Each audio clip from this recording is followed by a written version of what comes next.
আজি কিন্তু ওস্তাদ হিচাপে অহা নাই বোলে, এই পিপাৰী হিচাপে আহিছে। চাওক কাপোৰ মিলি দিছে। পচন্দ কৰিব নাচনীসকলে প্ৰায় লগতে ইচ্ছা টিহা বুলি নাই বুলি কৈছে।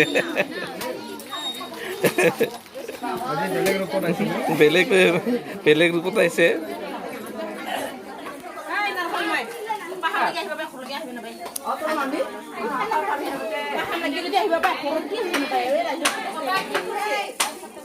সকলো নাচনি আছিল, ইয়াৰ নাচনি সকলো চাটনি খাই আছে, চব নাচনি চাওক।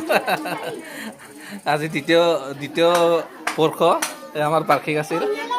এইজনে বিৰাট, এইজন মানুহটো আৰু নাচিবও জানে, গান গাবও জানে।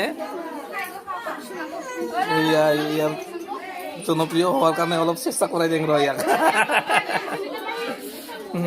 ইয়াৰ নাচনি সকলো চবে আছে।